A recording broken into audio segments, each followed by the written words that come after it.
Bonjour à vous voyageurs. Aujourd'hui, on se retrouve pour un interview. Je vous en ai parlé, ça y est, on y est. On va accueillir avec nous Michel Lux qui va nous parler de ses théories sur l'étrange, le paranormal et surtout nous présenter son livre. Allez, c'est parti. Merci de m'avoir invité. Ah bah écoutez, c'est un plaisir de vous avoir. Alors De même. je fais en introduction, j'explique parce que je l'ai mal expliqué lors de mon dernière interview. Nous enregistrons les interviews en direct pour les membres de la chaîne et ensuite ils sont repassés donc le dimanche à 16h. C'est sûrement maintenant que d'ailleurs vous voyez cette vidéo, mais on va prendre quelques questions qui viendront donc des membres de la chaîne. Voilà, je fais la petite intro parce que la dernière fois j'avais mal expliqué, les gens croyaient que c'était un direct, ils croyaient qu'ils pouvaient poser des questions. Ah oui, Mais du coup, peut-être que comme la dernière fois, s'il y a des gens qui ont des questions à vous poser, ils les poseront dans les commentaires de la vidéo et je compte sur vous pour repasser et potentiellement leur répondre. d'accord. OK, Ok. ça vous va? En OK, espérant qu'il ne super. soit pas des centaines. Ah bah si, on espère, Bon. on espère. Ah oui, on espère. Donc Michel, Bon. vous m'avez contacté, pour, nous présenter, votre livre donc que j'ai acheté, qui Oui, s'appelle Matrix Diabolicum. Je le prononce bien? c'est bien. Tout à fait. Voilà et je vous avoue que qu'on a échangé un petit peu et que j'ai été voir donc, la description du livre et j'ai trouvé, très original et très, honnête, voire courageux de votre part d'annoncer directement: «Je suis chrétien et je suis Mm. conspirationniste» et j'ai trouvé qu'il y avait, au-delà de en plus une documentation incroyable et des théories dont vous allez nous parler, je voulais vous dire en tout cas que cette audace de le dire, alors que ce sont, 2 mots, que je trouve qui sont un petit peu tabous de nos jours. On Mm. dit tout de suite: «Ah, dès qu'on parle de ça, les gens arrêtent, la discussion ou nous regardent un peu comme des perchés». La J'ai propagande. c'est ça et j'ai trouvé que, cette audace de le dire dès le début, c'était, très, très, très, très bien de votre part, et c'est un peu comme ça que j'ai envie de commencer l'interview. Hem, que comment vous vivez ça au quotidien? Qu'est-ce qui vous permet d'avoir cette audace de le dire, aussi ouvertement? Ben, parce qu'il arrive un moment, bon, d'abord j'ai 62 ans, donc je suis un peu moins craintif que par le passé. Et puis, ben, quand on a des convictions dans quelque domaine que ce soit, il arrive un moment où il faut les assumer, parce que sinon on s'écrase dans tous les domaines, et puis ben, on finit jamais par réaliser ce qu'on veut réaliser. Il faut avoir le courage de ses opinions, il arrive à un moment, hein.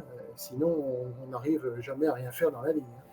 C'est vrai et vous êtes, alors du coup, depuis combien de temps êtes-vous et ou chrétien et ou, conspirationniste? Oh ben Comment ça se passe? chrétien, alors chrétien, je le suis culturellement presque depuis ma naissance, mais je le suis de conviction depuis seulement, allez, on va dire une dizaine d'années. D'accord, En fait, j'ai redécouvert ce que c'est réellement, enfin ce qu'attend réellement Dieu et Jésus, son Fils, de notre part. Et je me suis aperçu à cette occasion que l'Église catholique, bon, je suis désolé de devoir le dire, nous a indiqué, nous a un peu mis dans l'erreur sur certains points.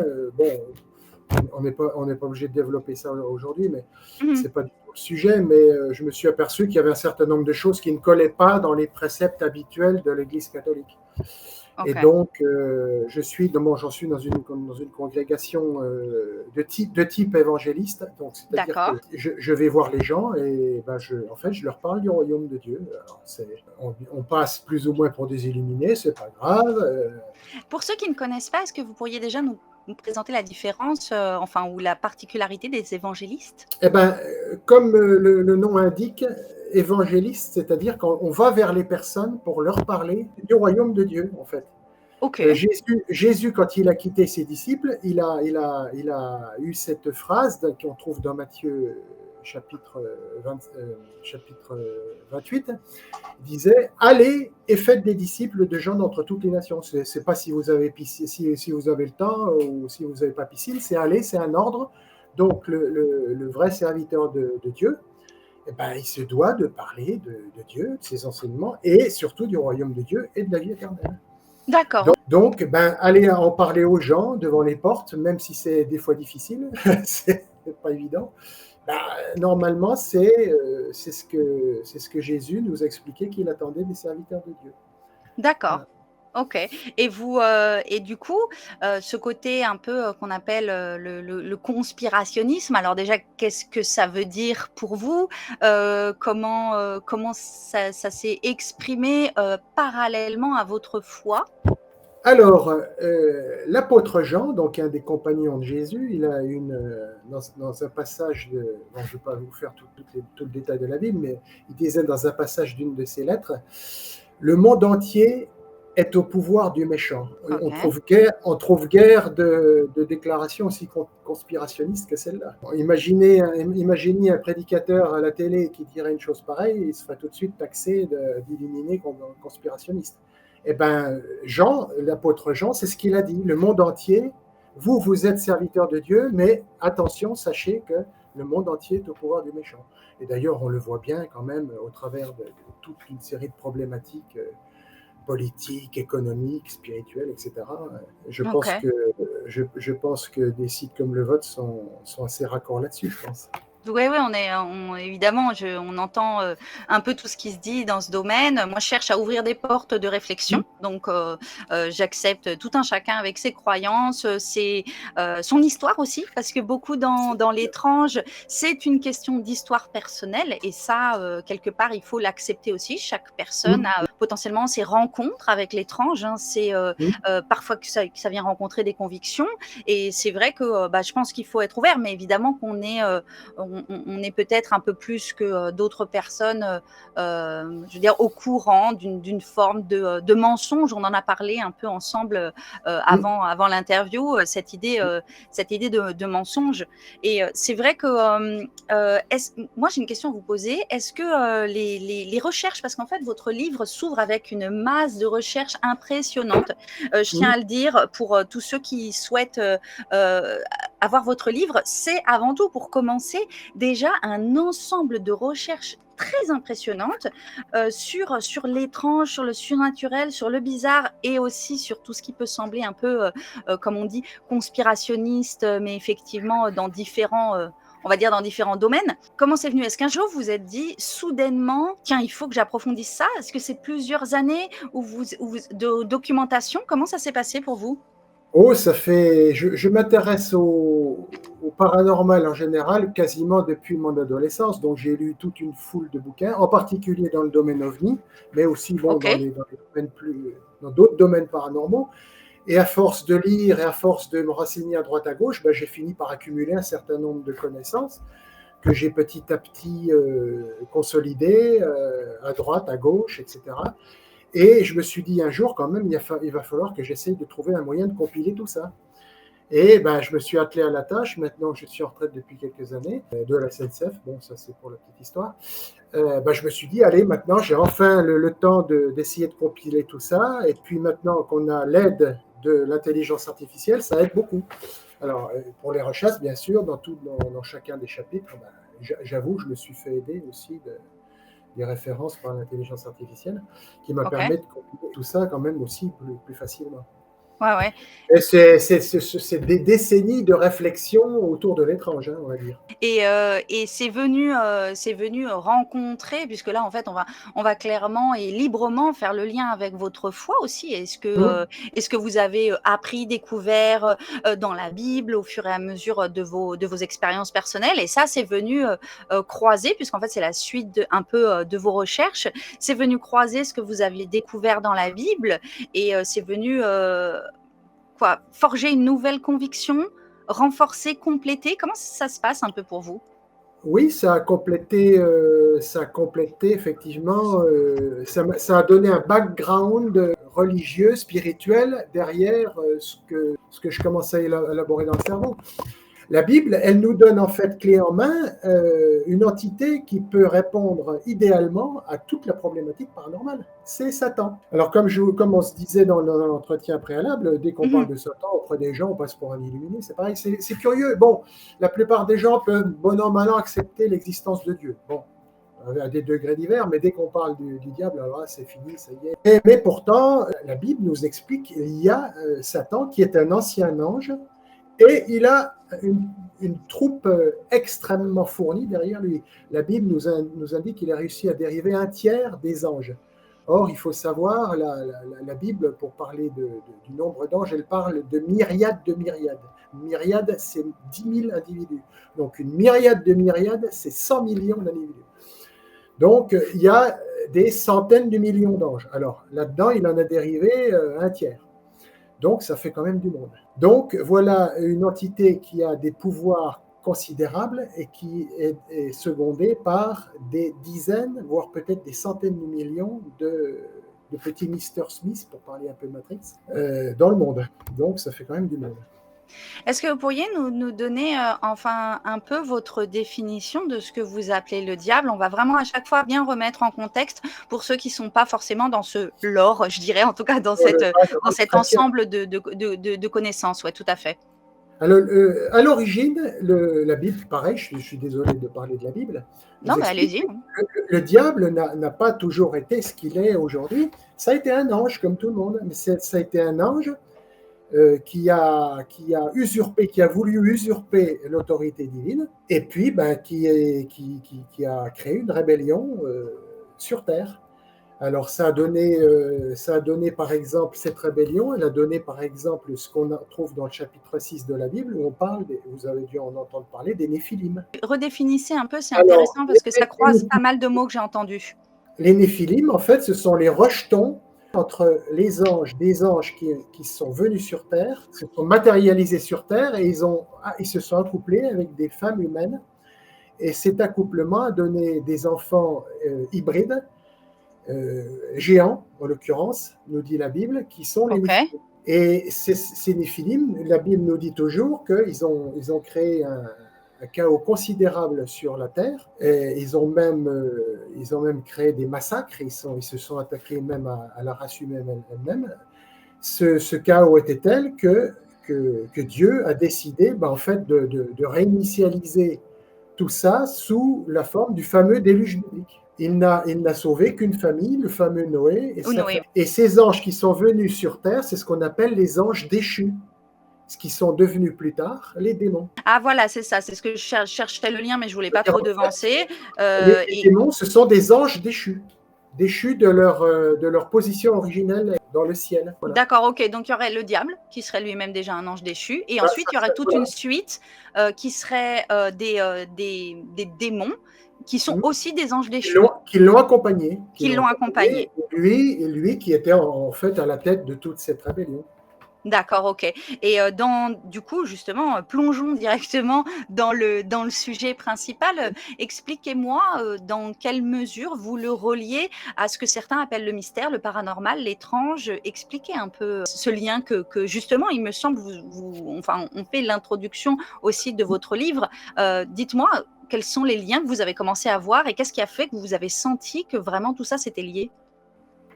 Je me suis dit, donc, ce diable, Satan, il est capable de faire une foule de choses. Il est capable déjà de nous posséder, les fameuses possessions qui ont passé dans Hollywood de nombreux films. Il est capable de se matérialiser. Les démons, parfois, se matérialisent. Ils sont capables, en fait, de plein de choses. Ils ont même des capacités métamorphiques considérables. À l'occasion, j'aurai peut-être l'occasion de vous raconter quelques témoignages à ce sujet. Ah, super, ouais. Ce sont des êtres qui peuvent prendre la forme qu'ils veulent. Donc, en fait, et puis ils ont à partir de là toute une foule de pouvoirs. C'est surtout sur la problématique OVNI. J'ai souvent réfléchi sur la problématique OVNI. Bon, il y avait bien sûr l'hypothèse extraterrestre. Il y avait les hypothèses hyperdimensionnelles, les hypothèses, enfin, il y a toute une galerie d'hypothèses. Oui. Mais je me suis dit, tiens, en tant que chrétien, après tout, l'hypothèse extraterrestre, c'est une occasion formidable pour le diable et ses troupes de se faire oublier complètement en tant que diable et de démon. On va se faire passer on va faire une propagande, on va se faire passer pour les extraterrestres. Très génial. On se prend une identité complètement nouvelle, et puis voilà, et surtout, il y a une devise célèbre qui dit le diable a surtout réussi à essayer de prouver qu'il n'existait pas, parce qu'il a pris il a pris différentes formes par lesquelles il a essayé de se faire oublier en tant que tel. La théorie des anciens astronautes, par exemple, oui.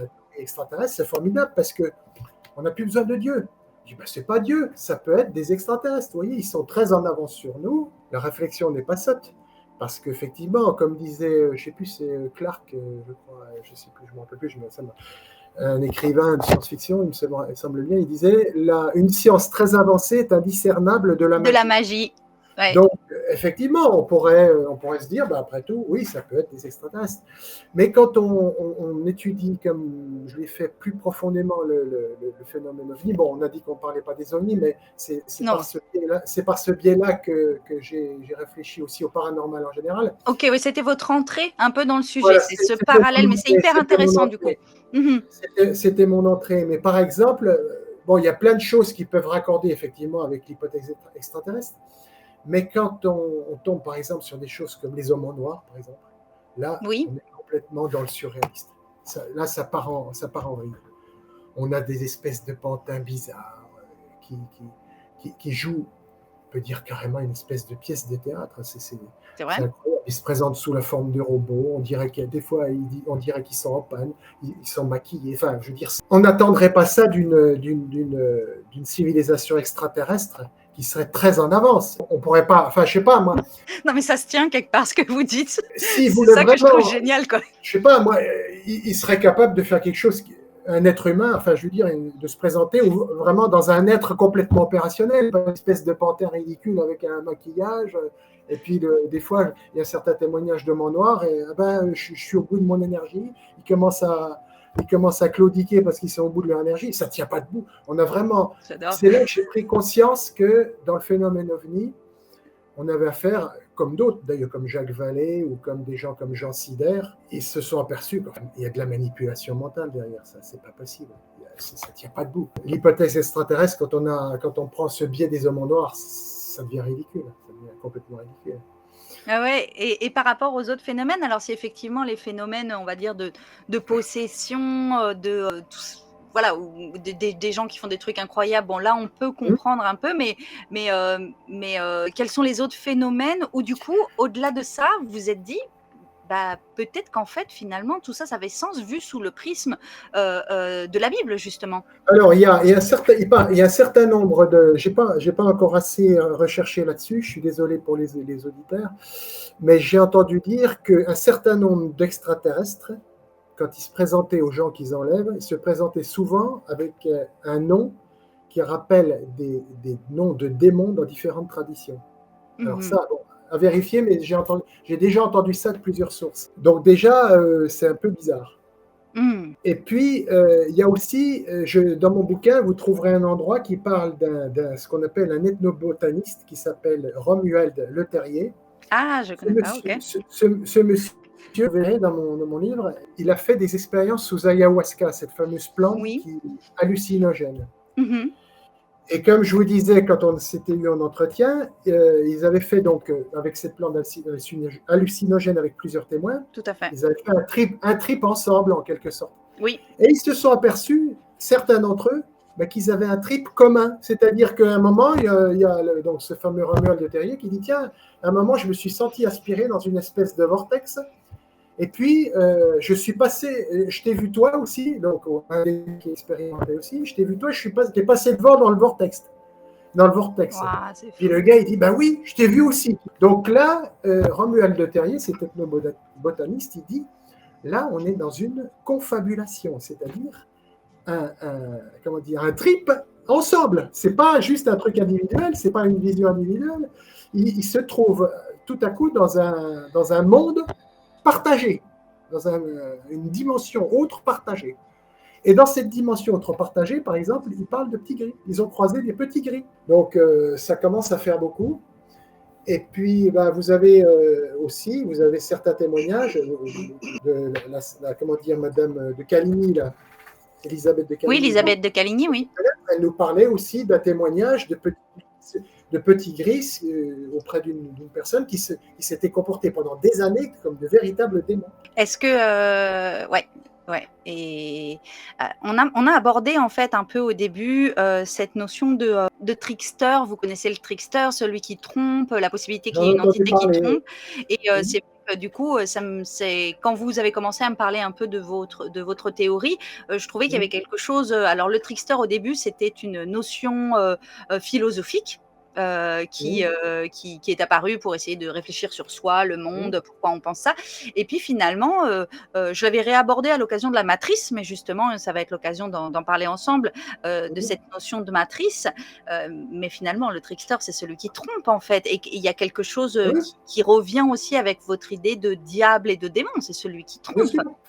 Oui, oui, ben, le fonds de commerce, en fait, le fonds de commerce d'un certain nombre de démons, c'est de passer leur temps à tromper les gens. Oui, oui, je suis persuadé, je ne suis pas le seul, loin s'en faut, ils ont fabriqué tout un paquet de religions aussi, hein, qui sont pour s'attirer le culte à leur propre personne. Parce qu'en fait, ces démons-là, c'est pas moi qui le dis, c'est un certain nombre des autoristes disent, ces démons, faute de la lumière de Dieu, se nourrissent du culte qu'on leur apporte, Oui. des émotions qu'on leur apporte, du culte Mmh. qu'on leur apporte.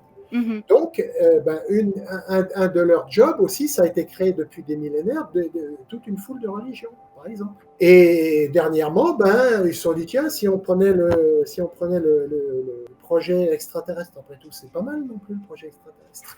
Mmh. Oui, oui et cette notion de trickster, de moment où on nous trompe et que vous, du coup, vous voyez sous le prisme, ce prisme des démons.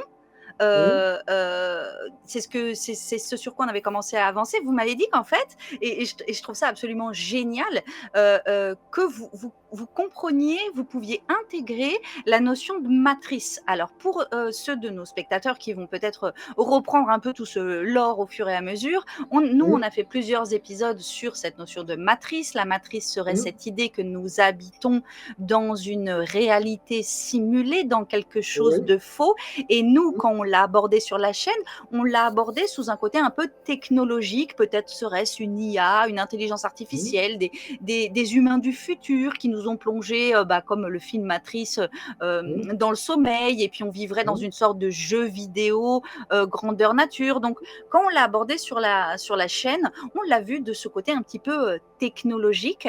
Mais finalement, expliquez-moi, vous, comment vous voyez cette notion de matrice? Alors, en fait, moi, je le vois sous la forme suivante. J'ai pris une hypothèse, ça reste une hypothèse, on n'y croit pas, c'est un autre problème. Que, en fait, quand Dieu a créé l'humanité, il a fait l'homme à l'image de Dieu. Donc, dans mon esprit, ça pouvait vouloir dire aussi lui a confié, sans qu'on le sache aujourd'hui, un certain nombre de ses pouvoirs, à commencer par une partie de son pouvoir de création. Quand je dis pouvoir de création, j'entends par là faire sortir quelque chose du néant par le pouvoir de l'esprit. C'est ça, pour moi, le pouvoir de création.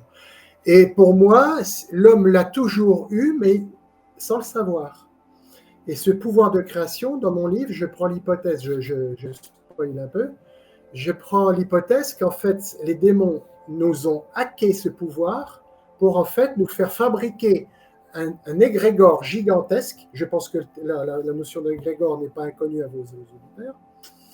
Nous a fait fabriquer en fait par nos propres cerveaux, par notre propre pouvoir créateur que nous ignorons, un gigantesque égrégore qui est une simulation globale dont ils se servent à notre insu pour s'alimenter et pour faire tourner leur petit commerce, leur chaîne alimentaire, parce qu'en fait, nous faisons partie aussi d'une chaîne alimentaire sans nous en rendre compte. D'accord, alors on va reprendre, je vois, les membres qui sont sur le chat qui discutent, et qui sont assez C'est intéressés pas par votre forcément évident. théorie. Mais, je pense que voilà, ça fait partie des gens qui suivent la chaîne, donc ils comprennent un peu ce que vous voulez dire aussi. Donc là, Mhm. pour reprendre bien, ce que vous proposez, c'est qu'en fait, nous aurions été créés à l'image de Dieu qui lui-même est créateur, donc nous Oui. aurions une capacité de création, hein, je Une remets bien. petite partie du pouvoir de création de Dieu, Exactement. sans que nous le sachions, Que du et coup, à travers ça et à travers l'égrégore qui est, je replace pareil pour ceux qui ne savent pas exactement, qui est, l'égrégore, ça serait une sorte d'entité qui se crée, lorsque ben, plusieurs personnes sont en c'est- contact.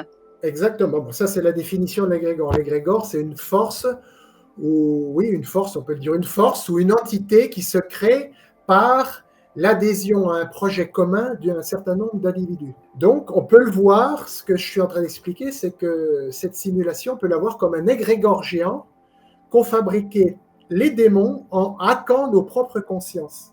Alors, je m'appuie Oui. là-dessus, je m'appuie aussi sur les derniers développements de la mécanique quantique. La mécanique quantique, elle nous dit qu'en fait, la réalité ne semble se figer que quand on l'observe. Un des acquis de la mécanique quantique, c'est-à-dire qu'au niveau microscopique, mais on suppose que c'est peut-être bien pareil au niveau macroscopique, les électrons, les photons ne semblent exister en tant que particules que lorsqu'on les observe. Ça, c'est un des acquis de la mécanique quantique. Et certains physiciens vont beaucoup plus loin en disant peut-être bien que la matière entière peut-être fonctionne comme ça. Et certains physiciens, comme que je cite dans mon livre, comme Melvin Hobson, ils vont plus loin dans la théorie de l'information. Ils disent qu'en fait, lui, il croit au fait que nous soyons dans une simulation, et en fait, le monde, la théorie quantique fonctionne en fait comme confirme bien que nous sommes dans un monde simulé, parce qu'en fait, la mécanique quantique nous dit que tout est petite quantité d'énergie qu'on appelle quanta. Tout est sous forme discrète d'énergie qu'on appelle le quanta. Même, paraît-il, l'espace et le temps eux-mêmes seraient quantifiés, ce qui nous emmène très loin. Donc en fait, quand on se dit, tiens, le monde entier qui nous entoure est quantifié, ça rappelle le pixel. Ça rappelle le pixel d'une matrice. Exactement, oui, c'est Max Planck et la théorie des quantas. Donc oui, pareil pour recontextualiser, en fait, on pensait avant que tout était une sorte de masse globale avec une forme d'énergie, et plus on a été petit dans la quantification, on s'est aperçu qu'il y avait des quantas, et ces quantas, justement, ont donné cette idée très pixelisée du monde, comme si en fait tout était fait de toutes petites unités. Et en fait, on s'aperçoit dans les jeux vidéo, par exemple, que les paysages dans les jeux vidéo ne s'actualisent que quand il y a un des personnages qui vont dans une partie du paysage, ou que l'utilisateur lui-même va dans cette partie du paysage. Tout à fait. Le reste du temps, la partie correspondante du paysage n'est pas actualisée. Et bizarrement, il semblerait que le monde fonctionne un peu comme ça. C'est ce que les physiciens commencent à dire. Comme ce Melvin Hobson, il n'est pas tout seul non plus. J'en cite d'autres comme Sylvester Gates. Il y a Armand sur le chat qui dit « Ça voudrait donc dire que nous créons ce que nous voulons voir, les atomes existants, parce que nous voulons les voir ». C'est sa question. Alors, c'est plus compliqué que ça. Parce qu'en fait, dans mon hypothèse, nous sommes hackés par des... Alors, dans Matrix, on parle de Mr. Smith, là. C'est avec l'homme habillé en noir avec les lunettes noires. Ben, en fait, les démons sont des millions de Mr. Smith qui nous hackent en permanence, qui contrôlent et régulent cette matrice en permanence. Mais nous, on n'a pas conscience d'être créateurs. En fait, ils régulent, ils contrôlent la matrice, mais on ne s'en rend pas compte, en fait. Donc, nous serions créateurs de cette matrice. Sans nous en rendre compte, à notre insu. Ok, donc nous, avec notre héritage de pouvoir de création, nous créons une forme de matrice, donc de réalité, comme vous le dites, qui potentiellement se crée au fur et à mesure qu'on la regarde. J'essaye de recadrer bien ce que vous dites. Et en fait, il y aurait des entités que vous appelez des démons qui, elles, viennent ajuster des choses dans cette matrice. C'est un peu ça. Quel est leur rôle ? Et assurer le contrôle, parce qu'on peut se dire, mais c'est bien gentil votre affaire de simulation, mais quand on se réveille la nuit et puis qu'on a encore les yeux fermés, on ne va pas passer à travers le mur de la chambre. Le mur, il est toujours là. Pourquoi ? Parce qu'en fait, ce contrôle de la matrice n'est pas assuré par nous, il est assuré par des entités extérieures à nous. Sinon, quand on n'a pas conscience de quelque chose, on passerait à travers la chose. Vous voyez ce que je veux dire ? Alors, il faut dire aussi que la matrice... J'essaye de voir parce que vous me dites, vous voyez ce que je veux dire. J'essaye de bien comprendre ce que vous expliquez. Ce n'est pas facile à comprendre. C'est-à-dire qu'on se dit, tiens, si c'est nous qui décidons par notre volonté de créer des choses, en fait, quand on ne se rend pas compte des choses, quand on ferme les yeux et puis qu'on est en pleine nuit, on se cogne dans un truc, normalement, on ne devrait pas se cogner dans ce truc puisqu'on devrait passer au travers. Vous voyez ce que je veux dire ? Alors qu'en fait, la matière semble bel et bien stable. Elle est toujours là, qu'on regarde ou qu'on ne regarde pas, elle est toujours là. Pourquoi ? Parce qu'en fait, la réalité, c'est un consensus de toute une foule de consciences, en plus. Non seulement c'est régulé par des entités extérieures, mais en fait, c'est le résultat d'un consensus de de toutes les consciences, la réalité. Donc, je ne peux pas décider de la modifier, moi, tout seul, de mon côté. Alors, certains grands initiés ont peut-être pu réussir à le faire, comme des gens comme Bouddha, Apollonius de Tyane et autres. On a raconté qu'ils avaient des pouvoirs même de changement un peu de la réalité autour d'eux, mais bon, ça reste de la légende. Hein. Mais normalement, c'est le résultat c'est un consensus de toutes les consciences. Et un certain nombre de physiciens, Philippe Guillemont, il dit un peu la même chose aussi. Et un certain nombre de physiciens disent en fait... Qu'est-ce qu'il dit Philippe Guillemont, par exemple ? Il dit que le monde est une confabulation, c'est-à-dire qu'en fait, c'est une espèce de consensus de l'ensemble des consciences. C'est pas parce qu'une conscience X à un endroit particulier disait tiens, moi j'ai envie de penser à ça ou de matérialiser ça, c'est pas comme ça que ça marche. La réalité, elle est quand même plus stable parce qu'elle est non seulement elle est régulée par des entités externes, mais en plus c'est le résultat du consensus de millions de consciences. D'accord. Il y a quelqu'un dans le chat aussi qui se pose la question. Alors je vais lire exactement la question telle qu'elle est posée. Hein. Est-ce que les psychopathes lucifériens qui dirigent le monde font partie des démons ? Du coup, il y a 2 questions dans une question. Ils peuvent être habités au sens possession. Ça, c'est possible. Comme ils peuvent simplement travailler pour en tirer des avantages. Ces gens-là, effectivement, pratiquent des cultes sataniques dans lesquels, en fait, c'est donnant-donnant. Hein.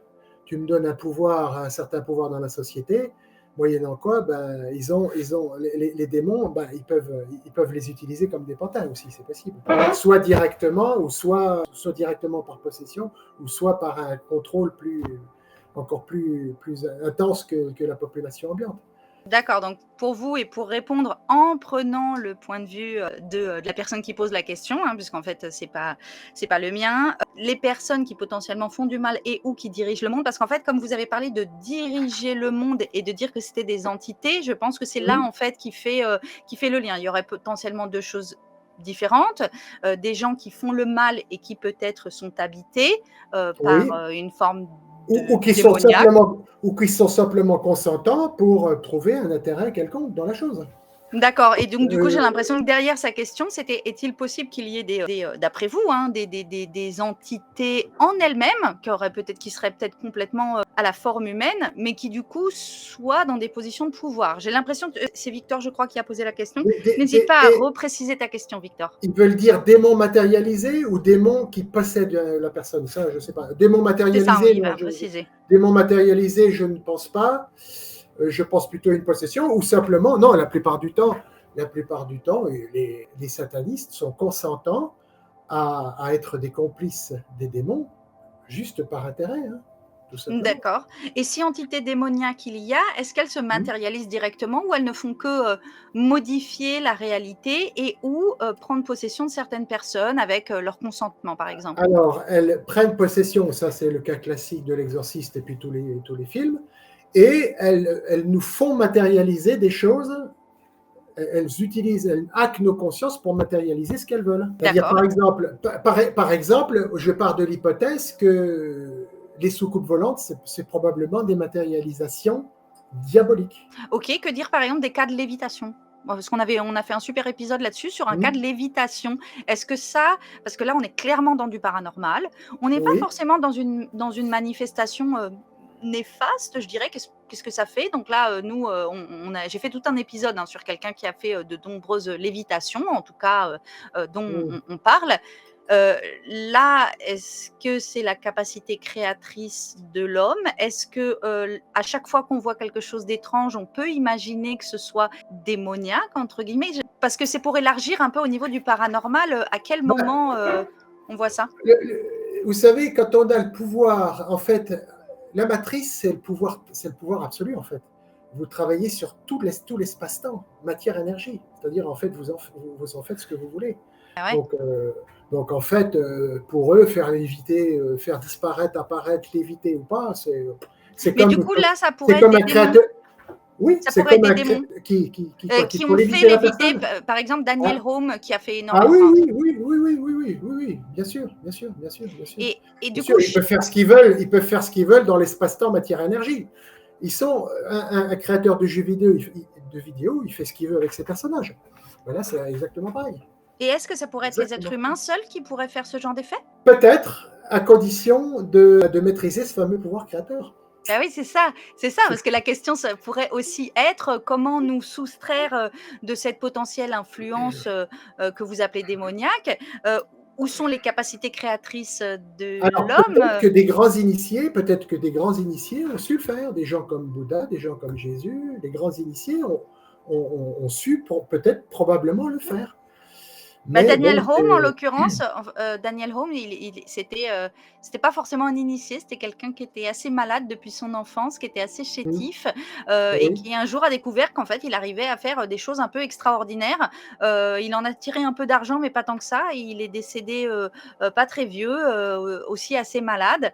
C'était pas quelqu'un qui avait l'air d'être un initié, et si on part du principe que tous, les témoignages qui ont été faits autour de ses capacités étaient vrais, on a du mal à se dire, que c'était un initié, tout simplement. C'est un peu difficile à voir dans le cadre de sa vie, et du coup, on peut aussi se demander, pourquoi, quel serait le but d'entité de faire, qu'il se passe ça autour de cette personne? Enfin, du coup, je me pose plein de questions. ben, en fait, on n'attrape pas les mouches avec du vinaigre, si vous me passez l'expression. Les médiums qui arrivent à lire l'avenir, c'est pas gratuit, c'est pas gratuit. Euh, Ah! c'est pas gratuit. Ces médiums-là, à un moment ou à un autre, ils ont fait souvent des pratiques spirites qui payent au prix fort vis-à-vis des Mr. Smith, vis-à-vis des démons. Hein. D'ailleurs, cette personne dont vous me parlez, est-ce qu'elle elle a fait des pratiques spirites ou des choses comme ça? C'est-à-dire Heu des invocations, c'est-à-dire des choses qui s'apparentent au spiritisme en général. Alors, de ce que je sais, non, mais il avait eu des visions du décès de certaines personnes. Sinon, Oui. Daniel Home, il pratiquait essentiellement, je me souviens, ouais, c'est des lévitations et autres choses comme ça. C'était un peu de la prestidigitation, mais que lui disait Mm, comme étant, mm. un peu ses pouvoirs. Oui. Alors, moi, je vous dis souvent, par exemple, il y a un exemple dans la Bible, je vous dirais, je vais reciter la Bible. Il dit, bon, il n'arrête pas de citer la Bible, on n'est pas obligé d'y croire. Non, mais pour ça Il y a fait un partie du exemple, sujet.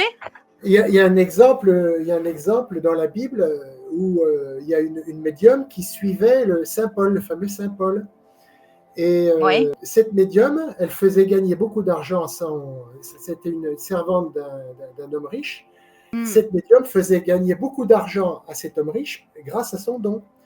Et en fait, cette médium, elle a perdu son pouvoir quand elle a décidé d'être chrétienne. Et souvent, on a dans notre congrégation, on a connu des médiums qui perdaient généralement leur pouvoir dès vraiment ils approfondissaient la Bible et dès qu'ils avaient vraiment franchi le pas du baptême au service de Dieu.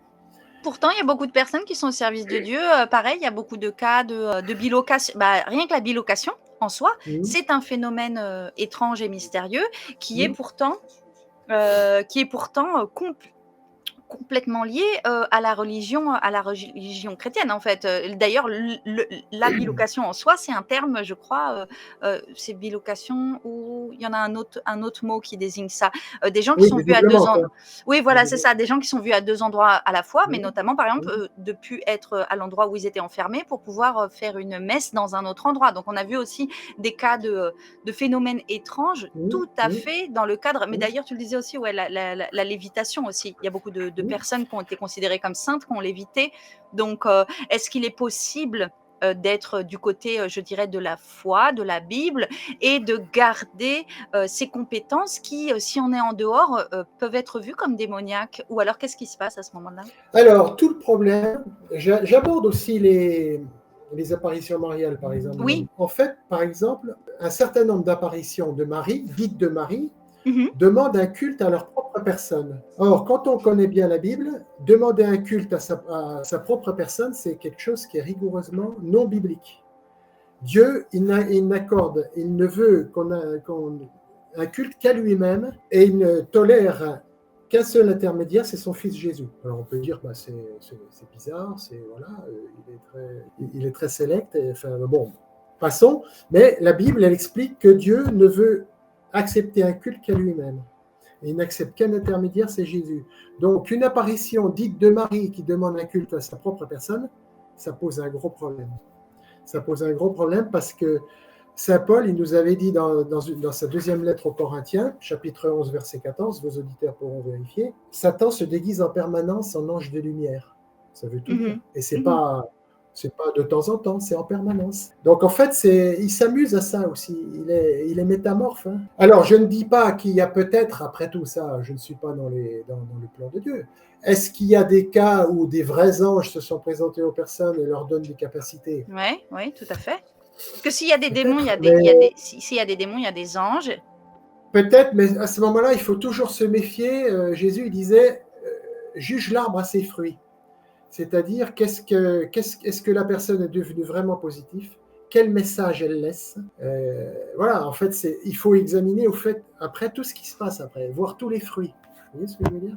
Ah ouais. Parce que si on se base que sur l'apparition en elle-même, oui, ça paraît bien, ça paraît beau. Fatima, par exemple, Fatima. On s'est aperçu, certains chercheurs se sont aperçus qu'il y avait plein de caractéristiques ufologiques dans les apparitions. D'abord, bon, ces fameux disques qui ressemblaient au Soleil, qui se précipitaient sur la foule en 1917. Oui. Ça ressemble typiquement à la soucoupe volante. Puis en fait, à cette époque, bien entendu, aucun astronome n'avait vu le Soleil bouger de sa place. Il y avait que les gens locaux, les 50 000 personnes, y compris même beaucoup de gens qui ne croyaient pas et qui sont repartis, passez-moi l'expression, la queue entre les jambes, des gens qui étaient venus pour se moquer des croyants et puis qui sont partis la queue entre les jambes. Certains chercheurs ont retravaillé sur les témoignages et les témoignages, ça ne ressemble pas vraiment à l'iconographie classique de Marie. On s'est aperçu, j'ai acheté un bouquin récent, là, elle s'appelle Fina Dharmada, pour ceux qui veulent chercher. Elle a fait le livre qui s'appelle les Apparitions célestes, quelque chose, mais Okay. en espagnol, enfin en portugais, parce que c'est portugais. Elle nous explique dans le témoignage de Fatima qu'en fait, cette fameuse Marie, elle n'a pas vraiment le look de Marie. C'était une espèce de robe qui descendait aux genoux avec des festons tout autour, avec une espèce de casque bizarre, translucide, un scaphandre. Et puis petit à petit, les gens très croyants autour des enfants qui ont vu cette soi-disant Marie, petit à petit, ils ont aménagé le témoignage pour le faire recoller à l'iconographie classique de Marie. Oui, bien sûr. Par exemple, on a le cas de la Vierge de Guadalupe. Je ne sais pas si vous en avez entendu parler. Au XVIe siècle, où un berger, il a vu apparaître Marie, et puis cette Marie s'est matérialisée dans son manteau, dans un vêtement d'apparat très luxueux, et cette Marie, elle est debout sur une espèce de lune noire, avec des cornes. C'est pareil, c'est la représentation. Ça ressemble plus à Lilith que... Voilà, Ouais, ça exactement. ressemble plus à Lilith. On Y aurait-il... on imagine mal. Pardon, excusez-moi du coup. Oui, oui. Ma question c'était, y aurait-il des possibilités qu'il y ait des manifestations surnaturelles ou des faits qu'on appelle parfois surnaturels, paranormales, qui ne soient pas le fait des démons? Alors, c'est ce que je dis aussi dans mon livre. J'explique, bon, c'est pareil, c'est toujours une hypothèse C'est comme ça qu'on avance? de religion fiction, si on peut appeler ça comme ça. En fait, cette matrice, il y a eu une espèce de deal. Bon, j'aime pas le terme. En fait, Dieu, il a permis à Satan de faire ses preuves pendant un certain nombre de milliers d'années. Tu dis, bon, tu crois pouvoir gouverner mieux que moi? Eh bien, tiens, je te passe les clés, tu essayes ça pendant plusieurs milliers d'années. Et donc, il a essayé aussi la matrice. Mais dans cette matrice, il s'est dit, mais t'es bien gentil, mais je veux pouvoir quand même permettre aux gens qui veulent continuer à suivre mes enseignements de pouvoir accès à ces gens-là. Donc, il y a une backdoor, comme on dit en informatique, aussi bien pour les démons que pour les anges, dans la matrice. Okay. Donc, il y a cette backdoor pour les anges. Les anges, ils s'en servent, on ne sait pas trop pourquoi. Probablement, peut-être aussi pour des apparitions, pour des choses paranormales, mais positives. Mais bon, j'y crois pas trop. Pourquoi j'y crois pas trop? Parce qu'en fait, Jésus, il avait dit, une fois qu'il avait quitté ses disciples, tout est accompli. Donc, en fait, on ne devait plus attendre que sa deuxième venue.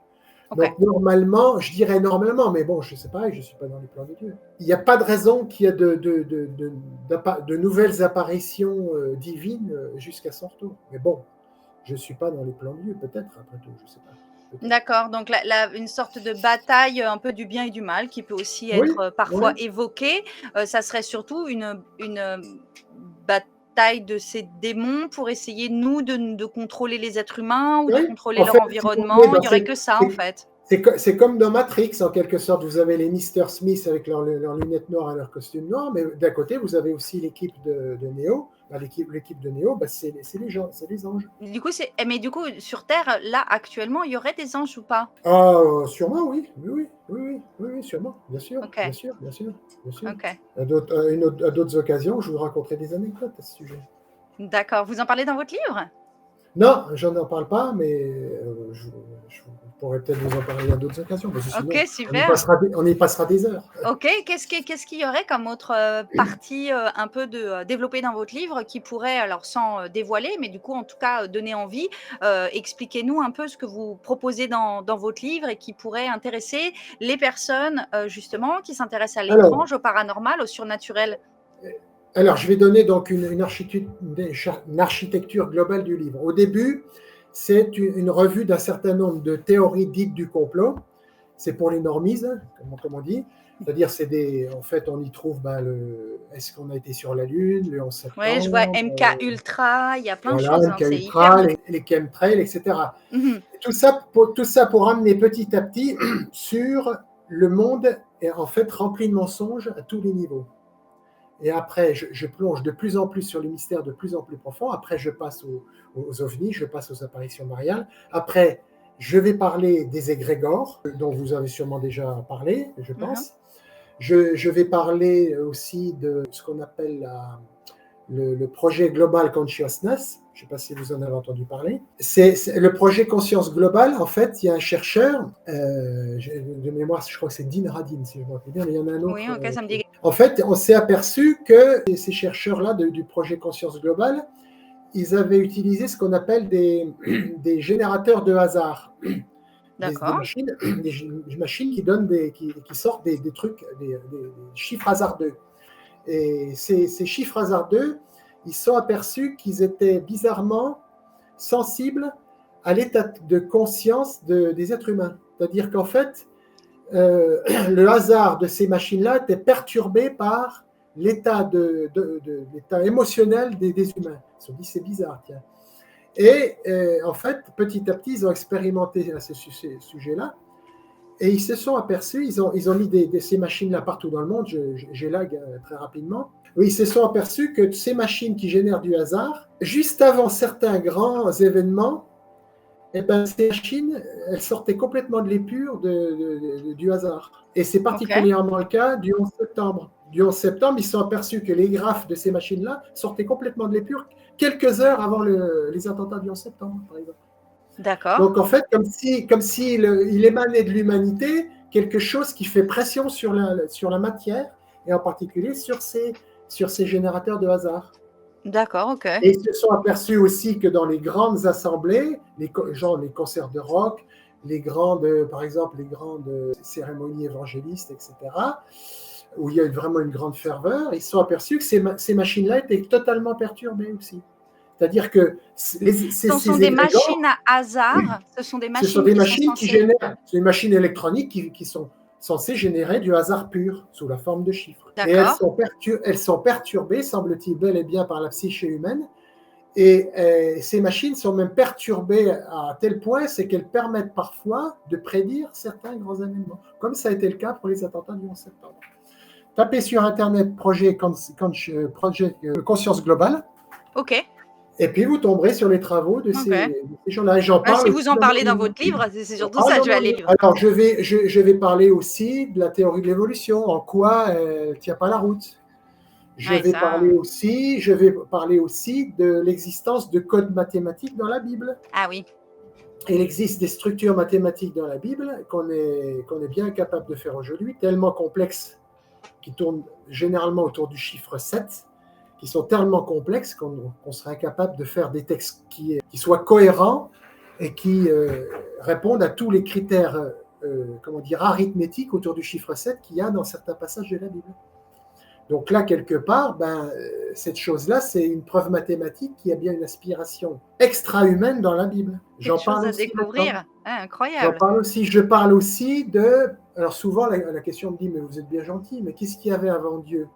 J'explique pourquoi cette question n'a pas de sens aussi dans mon livre. Alors c'est frustrant, bien sûr, c'est frustrant de dire ça n'a pas de sens. Mais j'explique la raison euh, philosophique profonde de ça. Je l'explique aussi dans mon livre. Super. Et du coup, maintenant, évoluer dans la vie. Quand vous évoluez dans la vie par rapport à ces découvertes et ces convictions, Hmm. comment vous arrivez à un peu expliquer aux gens? Vous vous sentez à part? Vous êtes là? Est-ce que le fait d'écrire votre livre, est-ce que je peux me permettre de vous demander, est-ce que c'est votre premier livre, Michel? C'est mon premier livre. C'est Oui. votre premier livre, OK. Vous ouvrez une voie dans votre vie aussi par rapport à ça. Qu'est-ce que vous attendez un peu de ce parcours, de partage, peut-être d'éveil? Comment vous le vivez un peu? Parce que c'est une grande étape dans la vie de quelqu'un d'écrire un livre. Vous avez souhaité nous contacter aussi pour faire connaître Hmm. vos recherches, donc je pense que vous avez, envie de vivre quelque chose autour de ça. Comment ça s'ouvre pour vous? De vivre autour de ça, je ne comprends pas trop ce que La vous question voulez c'est, dire. est-ce que vous avez écrit ce livre et puis vous pensez que voilà, là c'est intéressant, vous avez écrit, vous avez fait votre recherche, c'est posé là. Hmm. Est-ce que vous attendez, au contraire, peut-être au-delà d'aller voir des gens, d'expliquer, d'enseigner à des gens? Est-ce que qu'est-ce que l'écriture de ce livre ouvre dans la possibilité? Peut-être avez-vous envie d'approfondir ces recherches, de rencontrer d'autres personnes qui pensent comme vous, qui viennent Oui. compléter votre pensée? Hmm.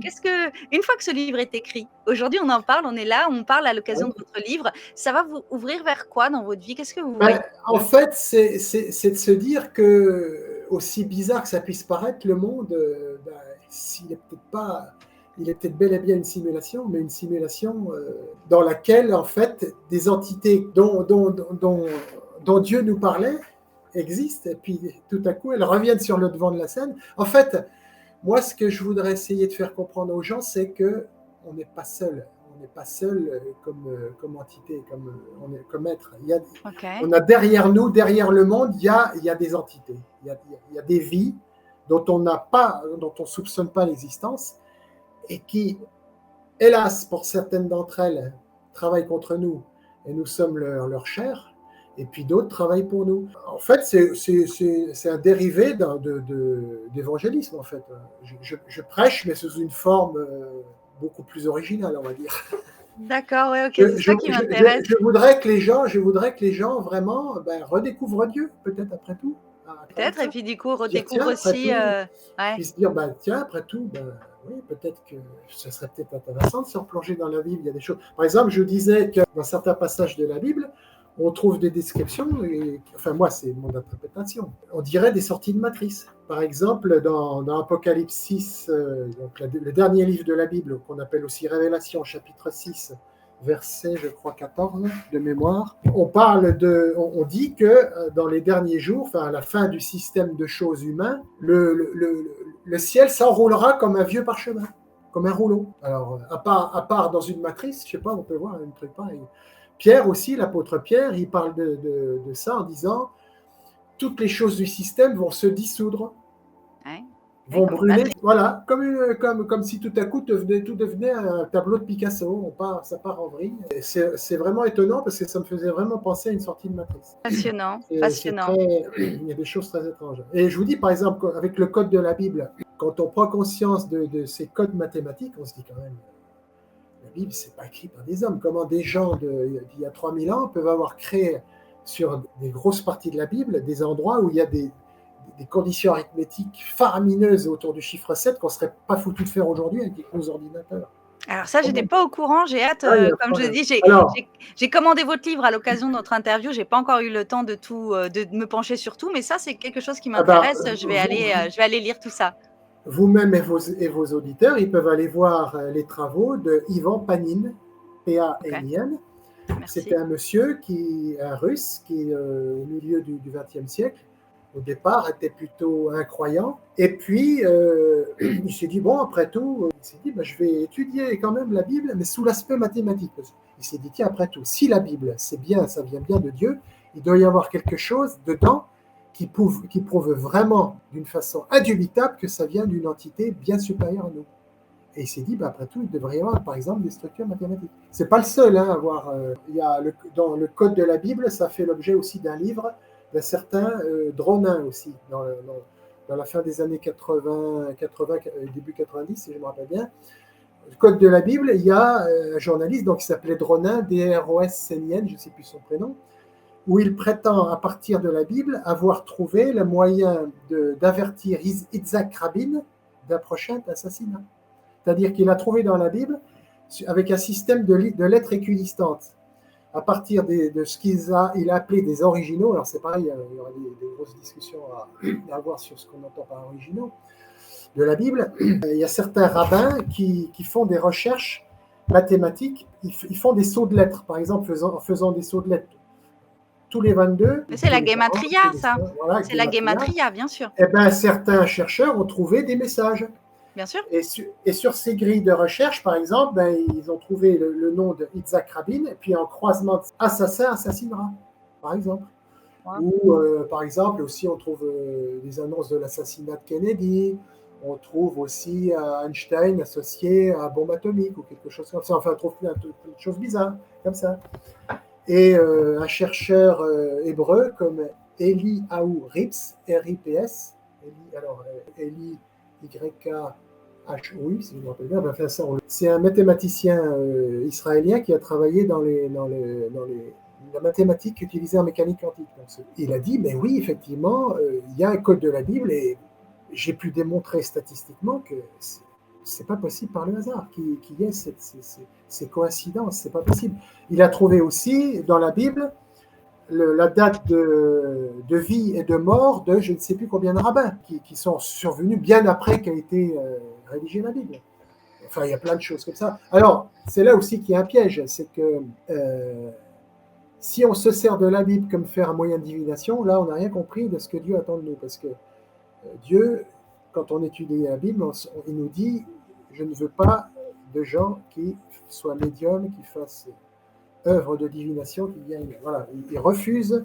Pourquoi ? Parce que ces arts, entre parenthèses, magiques, proviennent justement des démons. Donc, il ne faut pas se servir de la Bible pour prédire l'avenir. Donc, il y a aussi un piège là derrière ça. Mais enfin, tout ça pour dire il semble bel et bien y avoir des codes mathématiques dans la Bible quand ce n'est pas expliqué aujourd'hui. Ok. Eh bien, écoutez, je crois qu'on va découvrir tout ça dans votre livre. Je crois que vous allez aussi avoir d'autres interviews sur d'autres chaînes à venir. Donc, si les spectateurs ne vous découvrent pas sur la chaîne, ils vous découvriront ailleurs. Est-ce que vous envisagez aussi, en tout cas, je vous le souhaite et je l'espère, que vous puissiez faire des conférences aussi ou des signatures de livres et peut-être que nous nous rencontrerons à cette occasion. Je n'ai pas assez de bagages pour faire de la conférence, mais oui, des salons de signature de livres, oui, pourquoi pas. Eh ben, je vous le souhaite, que ce livre vous emmène loin et que vous ayez l'occasion de rencontrer des gens qui découvriront effectivement la Bible sous un autre point de vue, mais aussi peut-être le monde tout entier sous un autre point de vue. Et c'est encore une autre explication du paranormal. Voilà. Donc, les Mr. Smith de Matrix, ce sont peut-être les démons. Voilà. Écoutez, à chacun d'investiguer. Donc, je rappelle, le livre est disponible sur Amazon. Il est auto-édité. Il s'appelle Matrix Diabolicum. Vous êtes Michel Lux. Et puis voilà, merci beaucoup d'être venu nous expliquer un peu tout ça. J'espère que ça donnait à tout le monde l'envie d'aller découvrir vos théories et puis peut-être d'aller plus loin. Comme je l'ai dit, n'hésitez pas, si vous voyez cette vidéo, à poser des questions. Je me permettrai de vous relayer des questions importantes s'il y a besoin, ou sinon vous viendrez voir. Merci beaucoup. C'est bon pour aujourd'hui. Merci à tout le monde. Merci à tout le monde. Je vous dis ciao.